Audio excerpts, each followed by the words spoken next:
There comes a point in life where the pressure to meet expectations from family, friends, work, even society itself becomes so heavy that you forget one crucial thing.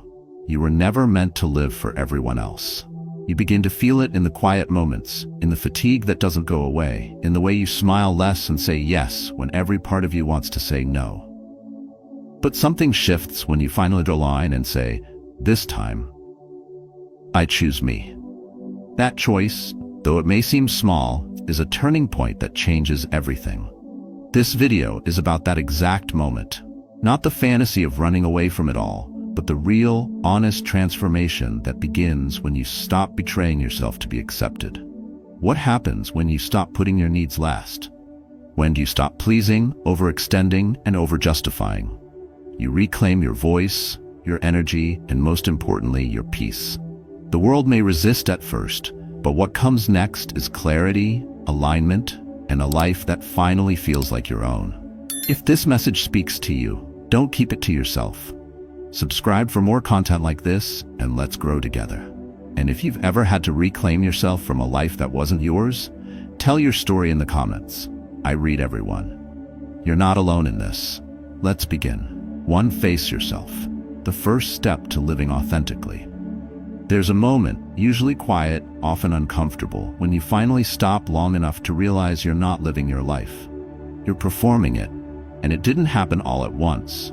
It started with the small things. Taking the job because it was safe, agreeing to stay in a relationship because you've come this far, attending dinners you didn't enjoy, smiling at conversations that drained you, and saying yes to things you never really chose. Little by little, the authentic self got buried under expectations, not out of weakness, but survival. Because being yourself in a world built on approval and conformity can feel like standing naked in a snowstorm. You learn to layer up, you learn to adapt, but at what cost? That was the reality for my friend Emily. For 12 years, she worked in insurance, hit every performance target, and climbed the ladder steadily. But every morning felt heavier than the last. It wasn't burnout. Not exactly. It was something deeper. A sense that she was disappearing in plain sight. One night, after a corporate dinner filled with small talk and fake laughs, she sat in her car, stared into the rearview mirror, and whispered, "Whose life am I living?" It wasn't a dramatic breakdown, just a quiet confrontation, one she had postponed for over a decade. And in that moment of brutal honesty, her real life began. Facing yourself doesn't mean tearing everything down in one go. It means daring to ask the questions you've been avoiding. Am I living in alignment with what I truly want? Or am I just trying not to disappoint people? It's easy to dismiss this as overthinking, but that discomfort in your chest when you agree to things you don't want, that's not anxiety. That's your soul calling you back. Most people silence that voice. They say it's not the right time, that things aren't bad enough to change. So they wait and wait until one day they no longer recognize themselves. The first step to putting yourself first is radical honesty. Not the kind you share in therapy sessions or post online, but the kind you admit to yourself when no one is watching. You start noticing when you're lying with your smile. You catch yourself saying it's fine when it isn't. You recognize that you've confused obligation with love and performance with purpose. This internal reckoning isn't always loud or painful. Sometimes it's a quiet sadness, the kind that slips in when you realize you've been editing yourself for years to keep the peace. But here's what happens when you finally face yourself. The fog begins to lift, not all at once, but slowly, gently, you start to remember who you were before the world told you who to be. And in that remembering, something beautiful happens. You begin to reclaim emotional self-prioritization. You stop outsourcing your worth to people who don't even understand your inner world. You no longer chase approval like a currency. You begin to define your life not by how it looks to others, but by how it feels to live in it. That doesn't mean the journey gets easier right away. In fact, putting yourself first often creates friction at the start. People around you may not understand. They're used to the version of you that said yes without hesitation, the version that didn't ask questions, that smiled even when something felt wrong. But their discomfort is not your responsibility. Their confusion is not your cue to return to your old self. What you're doing is not selfish, it's necessary. Because you cannot live authentically while pretending everything is fine. And something unexpected unfolds as you commit to living more honestly. You stop feeling drained all the time. You start making decisions based not on fear or habit, but on quiet certainty. The people who truly see you remain. The ones who are only there for the performance slowly fade. And that, too, is part of the healing. You stop wasting energy maintaining a version of yourself that was never real to begin with. Putting yourself first is not about grand gestures. It's not quitting your job tomorrow or cutting ties with everyone. Sometimes it begins with the smallest decision. Saying no to something you used to say yes to automatically. Sitting with a feeling instead of brushing it off. Telling the truth when it's easier to be agreeable. These small acts become anchors. They hold you steady when life tries to pull you back into roles that no longer fit. Over time, they become a lifestyle. A way of being rooted in authenticity rather than performance. You will feel resistance. That's how you know it's working, because you're breaking patterns that were never yours to carry. You're creating space for a life that actually makes sense to your soul. And that life? It begins the moment you stop running and finally look yourself in the eye, not with shame or judgment, but with deep, unshakable respect. That is the first and most powerful step in choosing yourself above all else. 2. Let go of the familiar. Unlock a life that truly matters. There's a strange comfort in what's familiar, even when it no longer serves us. The job that drains us but pays the bills. The relationship that's lost its spark but still feels safer than the unknown. The daily routine that keeps us busy but leaves us feeling hollow. We stay not because we're thriving, but because we're afraid to lose control. Familiarity becomes a kind of emotional security blanket. Predictable, steady, and numbing. But here's the truth we often avoid. Nothing changes until we loosen our grip on what feels safe and step into what feels right. My neighbor James is a man many would describe as reliable. Retired at 62, his days were a precise loop.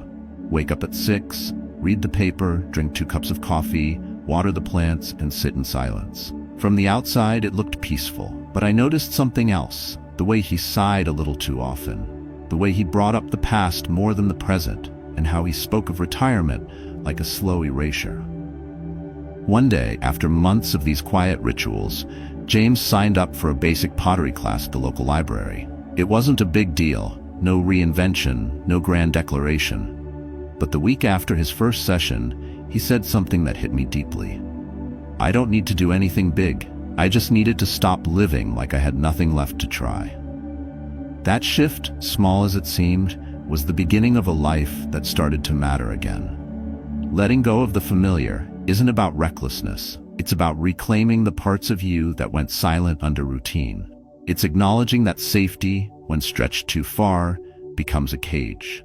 It's not that routines or commitments are bad. They're not. But when they start to replace growth, creativity, and emotional alignment, we slowly drift away from ourselves. The life you're meant to live rarely exists inside your comfort zone. It waits beyond the edges, just far enough that you need to stretch, risk, and trust your emotional self-prioritization to reach it. Most of us don't even realize how tightly we hold on to what's familiar until something or someone tries to change it. You'll hear yourself say things like, "At least I know what to expect," or "Better the devil you know." But ask yourself this: is familiarity really peace, or is it just a polished form of fear? If you've ever stayed in a role, habit, or relationship just because it's what you've always done, then you already know the answer. Familiarity tricks us into thinking we're choosing stability when, in reality, we're avoiding uncertainty, and in doing so, we're sacrificing growth. When you finally put yourself first, you begin to see that your life wasn't meant to be lived on repeat. You start noticing the subtle ways your soul has been asking for something more. That ache you feel on Sunday night before returning to the same uninspiring routine. That flicker of restlessness when someone asks you what excites you and you don't have an answer. Those aren't weaknesses. They're signals. They're reminders that your inner peace isn't something you find by clinging to what's known. It's something you build by honoring what feels true, even when it's unfamiliar. But make no mistake, letting go is hard. The familiar has history. It holds your memories, your habits, and your sense of identity. Stepping away from it can feel like erasing who you were. Yet it's not about erasure. It's about evolution. Letting go doesn't mean abandoning your past. It means carrying forward only what still belongs in your future. You're not running from anything. You're choosing what matters now. And what happens when you dare to do that? The world begins to open. Slowly, then all at once. New ideas, new relationships, new energy. It doesn't come from magic. It comes from alignment. When you let go of the life you're merely surviving, you start to discover the life that makes you feel alive. And that shift, while invisible to the world at first, becomes undeniable in time. You move differently, speak more truthfully, smile with something real behind it, and people notice, not because you've changed everything, but because you finally stopped pretending you were fine with the life you had outgrown. Letting go of the familiar isn't about abandoning responsibility. It's about rejecting the quiet resignation that tells you this is all there is. It's about making space for breath, for clarity, for the version of yourself that still believes there's more to life for. And maybe, just maybe, that version has been waiting all along. So if your days feel heavy and your heart feels restless, it may be time. Not to break everything apart, but to loosen your grip, to ask new questions, and to let go, gently, bravely, of what no longer feels like home. Because only when you do, will you finally unlock a life that's not just familiar, but meaningful. 3. Listen to your inner voice. Awaken intuition and inner power. There's a quiet voice inside you that has always known what feels right, even when your logic says otherwise. It doesn't shout, it doesn't explain, it just feels. But for most of us, that voice has been silenced over time, drowned out by noise, advice, obligations, and the unspoken pressure to do what looks smart instead of what feels true. We've been trained to trust reason, lists, and what others call practicality. But intuition was never meant to be practical. It was meant to be personal. And when you finally put yourself first, that voice starts to return. Faint at first, but unmistakable once you remember how to listen. I still remember the night I almost made a decision that would have changed everything, on paper for the better. A job offer had come in. A prestigious position in a new city, with a salary that made my breath catch and a title that would impress anyone who saw it. Everything about it screamed yes. Everyone around me said the same. But the night before I was supposed to sign the contract, something inside me stirred. It wasn't fair. It wasn't nerves. It was a kind of heaviness, like the weight of walking toward something that wasn't mine. I didn't have a rational reason. No red flags. No facts. Just a deep, quiet no from within. I turned the offer down. 6 months later, that company went through massive layoffs. But I didn't feel victorious. I felt affirmed. Because for the first time in a long time, I had trusted myself when no one else understood. My intuition wasn't logical, but it was right. Right for me. That's the power of listening to your inner voice. It doesn't guarantee safety. It guarantees alignment. And in a world obsessed with data, speed, and validation, alignment is a radical act. You can read 1,000 self-help books, follow endless advice, and still end up miserable if none of it feels right in your gut. The problem isn't that you don't know what to do. It's that you've forgotten how to trust what you already know. Your intuition is part of your emotional self-prioritization. It's your mind's way of whispering what your soul already feels. When you ignore it, you don't just miss opportunities. You disconnect from your power. You begin to rely too much on outside voices, which often reflect their own fears more than your potential. And over time, that habit of outsourcing your direction erodes your clarity. You start asking everyone else what's best for you. You begin doubting what feels right simply because it doesn't sound right to others. But the moment you stop seeking external permission to feel what you feel, something incredible happens.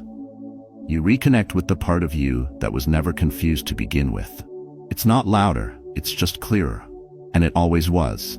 You just needed to remove the clutter, the opinions, the fear of being misunderstood.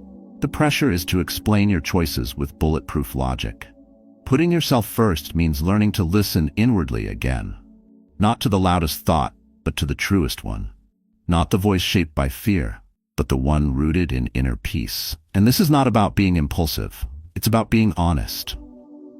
Your intuition isn't reckless. It's anchored in experience, emotion, and an unspoken understanding of what resonates with your authentic self. When you start to follow it, your life doesn't just change, it aligns. Opportunities come not because you chase them, but because you've created space for them by letting go of what never felt right. This practice doesn't start with big decisions. It starts with tiny pauses. The moment before you say yes to something, do you feel excited or drained? The moment someone asks you for a favor, do you feel open or burdened? These micro moments are where intuition trains you. And each time you respond honestly, even if it's inconvenient, you strengthen that internal muscle. And here's the truth. Most people won't say out loud. Sometimes your intuition will lead you away from what everyone else applauds. It might tell you to walk away from a good job, leave a stable relationship, or say no to an offer that looks perfect. And people will question you. They'll ask why. They'll expect a neat, rational answer. But intuition doesn't work that way. It isn't a debate. It's a compass. And when you follow it, even without evidence, you start living a life that feels tailored to your soul, not stitched together from everyone else's fabric. Listening to your inner voice isn't some mystical ritual. It's the everyday act of checking in with your true self. Ask, does this feel like me? Before saying yes. Of letting go of the need to justify what feels right. And of realizing that no amount of logic can replace the clarity of calm conviction. So if you've been waiting for a sign, this is it. The life you're searching for, the one that brings peace, purpose, and presence, begins the moment you stop silencing your intuition and start letting it lead. Not blindly, but bravely. Because of that quiet voice inside you, it's not just a feeling, it's your truest guide back to yourself. 4. Embrace the shadow. Unleash the strength you once feared. We all have a part of ourselves we wish wasn't there. The jealousy we pretend not to feel. The anger we're ashamed to admit. The insecurity we hide behind achievements. And more often than not, we've been taught that to be a good person, we must suppress these parts. Keep them hidden, act above them, silence them with positivity. But the truth is, what you avoid in yourself doesn't disappear. It waits. It grows in the dark. And eventually it shows up in ways you don't expect.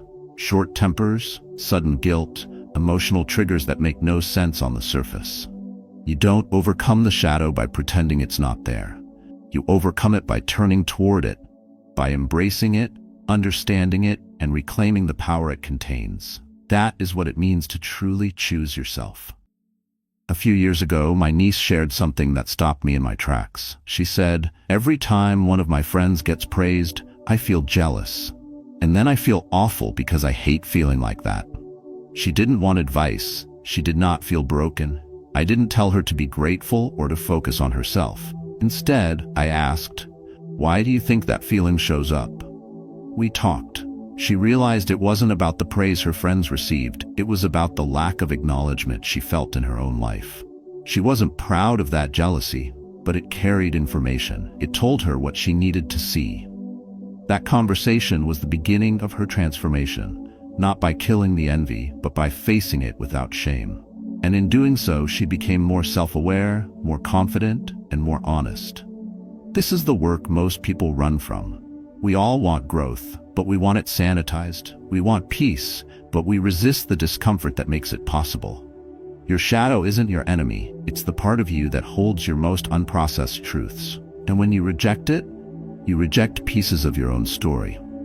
But when you accept it, something remarkable happens. The emotions you once feared become your teachers. The parts of you that used to feel unlovable become a source of compassion, depth, and strength. You stop being afraid of your own humanness, and in that self-acceptance, you find emotional grounding that can't be shaken. Choosing yourself above all else doesn't mean curating a perfect version of who you are. It means standing beside yourself when it's messy, when you're jealous, when you're angry, when you're scared. It's saying, even now, I will not abandon myself. And ironically, it's that exact commitment to your whole self that creates the stability and calmness others spend their lives chasing. When you suppress the shadow, you disconnect from your emotional clarity. You begin reacting instead of responding. You become controlled by emotions you don't understand because you've never paused long enough to explore them. But when you embrace the shadow, you reclaim the space between stimulus and response. You become unshakable, not because you're emotionless, but because you're emotionally integrated. You no longer fear what rises inside you. You listen, you learn, and you choose with awareness. This work isn't loud. It doesn't come with applause. No one sees the night you sit alone and name the feelings you once judged. No one claps when you stop gaslighting yourself into "I'm fine." But you feel it. You feel the weight lifting. You feel the internal tension loosening. You feel the energy that was once wasted on self-rejection now fueling your growth. That is real power. When you stop trying to be someone else's version of good and start being your own version of whole, your life changes from the inside out. Your relationships deepen because you're no longer pretending. Your choices become clearer because they're no longer filtered through shame. You find inner peace not because you've eliminated the shadow, but because you've befriended it. And what you feared in yourself? That too soft, too angry, too needy, too much part of you, it becomes your compass. It tells you where your boundaries are. It tells you what matters. It tells you who you've been all along under the armor. You don't lose control by embracing the shadow. You gain mastery. Because no one can use what you've accepted about yourself against you. This is what it looks like to truly put yourself first. Not to prioritize only your best, most polished parts, but to choose your entire being, warts and all, with tenderness and unwavering respect. It's the bravest act of emotional independence. And it's the kind of strength that transforms not just how you see yourself, but how you show up in the world. 5. Set boundaries. Protect the peace no one else can give you. Choosing yourself doesn't always look like transformation. Sometimes it looks like silence. Sometimes it looks like saying not today to the same people you've always said yes to. Setting boundaries is one of the most misunderstood acts of self-respect. People often confuse it with coldness, rejection, or isolation. But boundaries are not walls. They are gates. They don't keep the world out. They allow in only what honors your peace. And that peace, once reclaimed, becomes the foundation for everything else. Without it, you are constantly leaking energy, emotionally overextended, silently resentful, and chronically exhausted. When you finally decide to put yourself first, boundaries are not optional. They are essential. My cousin Laura was always the one who carried it all. The family relied on her. Rides to the airport, last-minute babysitting, and emotional support at every crisis. She gave without limit and received very little in return. Her phone was never silent, and for years she wore this role like a badge of honor until one day she couldn't anymore. She didn't have a breakdown. She didn't yell. She just started replying to messages a little slower. She said no to non-urgent requests. She prioritized her rest, her space, and her needs. At first, people were confused. Some were even angry. "What's wrong with you lately?" they asked. But nothing was wrong. For the first time in her life, everything was finally right. Months later, she said something quietly powerful. "It's strange. Once I stopped rescuing everyone, they started rescuing themselves. And I finally felt like I could breathe again." This is what boundaries do. They restore breath. They give you back your energy, your time, and your emotional self-prioritization. Not everyone will understand at first. That's part of the cost. People who are used to your compliance will see your clarity as resistance. But their discomfort is not your emergency. Their disappointment is not your guilt to carry. Because boundaries are not about controlling others. They are about protecting yourself. And the truth is, you are not responsible for how others feel about your needs. You are responsible for honoring those needs, even when it's inconvenient. When you don't set boundaries, you invite people to write the script of your life with their needs as the headline. You stop being a person and start becoming a utility, available, expected, and invisible. But the moment you draw a line, even a quiet one, you reclaim authorship. You begin to live not out of fear or habit, but from intention. And that shift, though subtle, is life-changing. Suddenly, you stop saying yes out of obligation. You stop explaining yourself to people who've never once asked how you really feel. You begin to understand that protecting your energy isn't selfish, it's survival. The resistance you face when you set boundaries is not proof that you're doing something wrong. It's proof that you're doing something different, and difference always disrupts familiarity. You may lose some people along the way. That's okay. Those who love you will adjust. Those who only loved your usefulness were never truly with you to begin with. The deeper truth is that boundaries reveal relationships, not ruin them. They separate those who want access to you from those who want connection with you. Choosing yourself through boundaries doesn't mean you stop caring. It means you stop carrying what was never yours. It means you release the need to be everything for everyone and finally allow yourself to be something for you. And when you do, you'll notice the peace. It won't be loud or dramatic. It will be a quiet shift. You'll breathe easier, sleep deeper, smile more honestly, and you'll start making decisions that come not from fear of losing others, but from love for keeping yourself. The world doesn't teach us how to say no. It teaches us how to endure. But endurance without limits becomes erosion. You cannot pour endlessly without running dry. You cannot give love that you no longer feel. You cannot be present when your mind is constantly negotiating how much of yourself you can afford to lose today. So stop trying to be noble at the cost of being whole. You were not born to be the emotional safety net for everyone else. You were born to live with clarity, with calmness, with alignment. And that begins by drawing lines, not to push people away, but to welcome your own self back in. When you protect your peace, you stop begging others to respect it. You no longer chase validation or permission. You simply stand where you are, anchored. You make your needs known, not with apologies, but with quiet confidence. And the people meant for you? They won't be offended by your boundaries. They'll be grateful for your honesty. This is what happens when you finally choose yourself. You stop over-explaining, overextending, and overcompensating. You begin to see that your time, your energy, and your well-being are sacred. And the peace that comes from honoring that truth, no one can give it to you. No one can take it away. It's yours, always was. You just needed to protect it. 6. Align within. Watch the world mirror your inner truth. Life doesn't respond to what you say. It responds to what you believe. And what you believe deep down quietly shapes everything. From the way you walk into a room, to the way people treat you, speak you, stay with you, or walk away. That's why choosing yourself begins not with action, but with alignment. Not with bold declarations, but with honest reflection. Because when your inner world is in conflict, when you carry resentment, self-doubt, or the need to perform, your external world reflects that dissonance back at you like a mirror. The good news is that the mirror works both ways. When you begin to realign with your truth, your energy shifts, and the world shifts with it. I remember meeting a man during a weekend workshop who had lived most of his adult life in the background. He had spent years in corporate spaces where his opinions were overlooked, his boundaries quietly crossed, and his identity slowly chipped away by a need to keep the peace. On the outside, he was polite, reliable, and agreeable. On the inside, he felt invisible. But something changed when he began to focus inward. He didn't make dramatic moves. He started writing every morning, not to solve his problems, but to hear his own voice again. He practiced saying what he really felt, first in his journal, then in small conversations.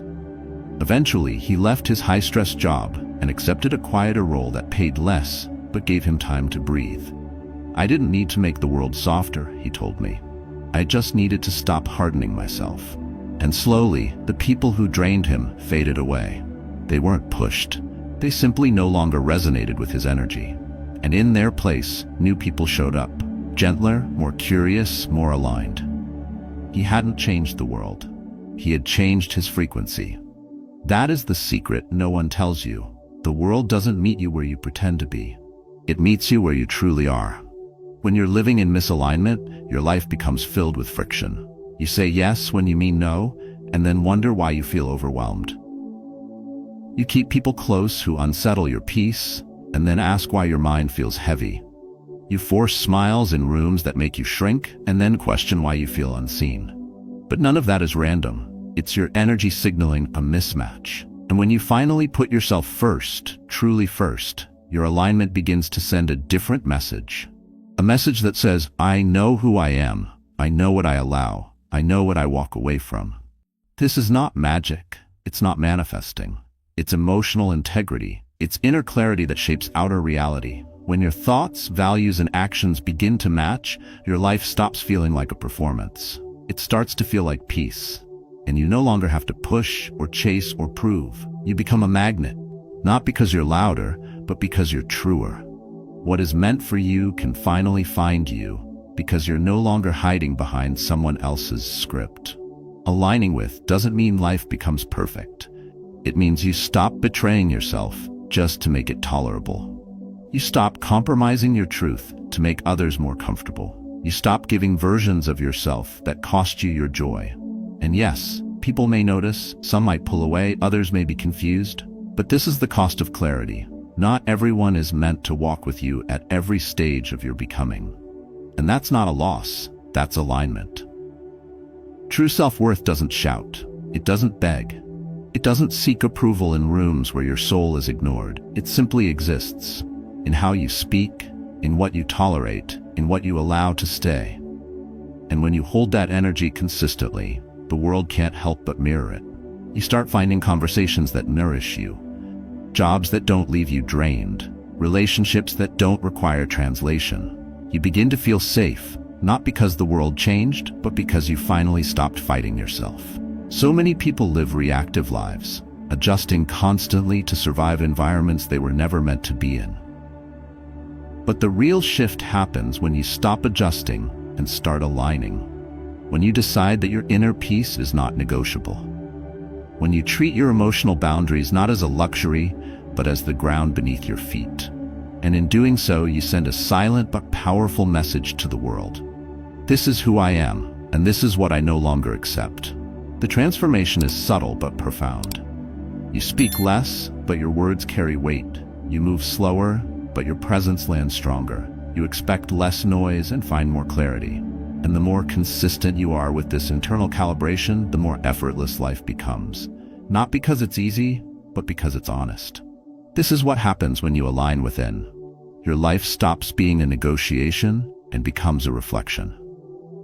Your energy speaks before you do. And finally, without force or fear, the world begins to match what you've always quietly known you were worthy of. 7. Inspire through authenticity. Lead others simply by being you. Sometimes the most powerful influence doesn't come from speeches, titles, or strategies. It comes from presence, from how someone carries themselves when no one is watching, from how they make choices that don't need defending, from how they simply live in alignment with their truth, even when no one claps. That's the quiet force of authenticity. It doesn't chase attention, it commands respect. Not through performance, but through consistency. And when you choose to put yourself first, not loudly, not with defiance, but with steadiness, you become something rare in a world addicted to noise. You become a mirror that gently reminds others of what they've forgotten in themselves. My friend Ben has always been someone who never talks too much about values or goals. He doesn't preach or correct or explain. He just lives in a way that's unmistakably honest. He works hard during the day, but never stays late. He spends his evenings walking in nature or having dinner with his kids. He doesn't chase promotions, doesn't post motivational quotes, and rarely engages in gossip or judgment. At first, people rolled their eyes, said he was too soft or not ambitious enough. But over time, something changed. One of his coworkers, who used to mock him for being so slow-paced, pulled him aside one afternoon and asked, "How do you stay so calm? I'm exhausted living like this, and I don't even know what I'm chasing anymore." Ben smiled and said nothing dramatic. Just, "I stopped chasing. I just started choosing." That's the power of living authentically. You don't need to convince. Your peace speaks for itself. And in a world so used to pretending, being real becomes revolutionary. When you prioritize inner peace over image, presence over performance, self-worth over approval, you become a quiet leader. Not because you have followers, but because you inspire reflection. You give people permission, not with words but by example, to return to their own truth. Authenticity is contagious, not because it's flashy, but because it's grounded. People are starving for something real. They've grown tired of curated perfection, of forced smiles and silent suffering. So when they encounter someone who doesn't apologize for being themselves, it disrupts their rhythm. It makes them pause, not out of envy, but out of longing. They begin to wonder if they too can live differently, more slowly, more truthfully, more freely. This is why choosing yourself is never just about you. It's about the invisible ripple effect you create without even knowing it. When you say no with clarity, someone else learns they're allowed to do the same. When you stop over-explaining, someone realizes they don't have to justify their boundaries. When you choose rest over productivity, someone sees that their worth isn't defined by output. Your courage becomes a signal, a subtle invitation for others to reclaim their own authenticity. But this doesn't happen by force. You don't need to correct people or show them the way. You just need to live yours. Fully, imperfectly, honestly. The quiet confidence that comes from living in alignment is more powerful than any argument. It doesn't seek to dominate, it simply shines. And that shine doesn't blind, it illuminates. It helps people see their own reflection more clearly. What often holds people back from authenticity is the fear of judgment, of being misunderstood, dismissed, or even resented. And yes, that fear is valid, but the cost of avoiding your truth is far greater. Because when you shrink yourself to be palatable, you not only betray who you are, you rob others of the chance to grow through your example. You dim the light that might have helped someone else find theirs. You don't have to be perfect to be powerful, you just have to be real. To speak when it matters, to be silent when it's wise, to walk away when peace is threatened, to stand firm when your boundaries are tested. This is emotional independence in action, not loud, not defensive, but deeply rooted in inner strength. When you live this way, the world around you changes, not always immediately, not always noticeably, but deeply. The people who resonate with your truth will find you. The ones who don't will fade, not because you push them away, but because you stopped bending to be acceptable. And those who stay, they stay because of who you truly are, not who you pretended to be. This is what happens when you finally choose yourself. You stop performing, you stop justifying, you start living. And that life, grounded in emotional self-prioritization and inner peace, doesn't just nourish you, it reminds everyone around you that they're allowed to come home to themselves too. You don't need a platform to lead. You don't need to teach. Just be. That's more than enough. Because in a world full of noise, your authenticity might just be the quiet that someone else needs to finally hear their own voice again. When you finally choose yourself above all else, everything begins to change. Not in one loud moment, but in the quiet decisions you make daily. You stop reacting to life and start responding with intention. You begin to build emotional independence, set clear boundaries, and reconnect with the authentic self you've buried under years of pressure and approval seeking. Life becomes less about survival and more about alignment. Your peace no longer depends on others. It flows from within, because you've made space for your own truth. As you protect your energy, honor your values, and stop living for validation, the world mirrors your transformation. People shift, opportunities shift, even your thoughts feel lighter. You no longer chase connection, you attract it, and you no longer apologize for needing space, clarity, or calm. This isn't selfishness, it's emotional self-prioritization, and it's how lasting peace begins. Now it's your turn. Have you ever made a decision that finally put your needs first? What happened next? Share your story in the comments below. Your experience might inspire someone else. And if this message resonated with you, don't forget to like the video and subscribe for more grounded, powerful truths like this.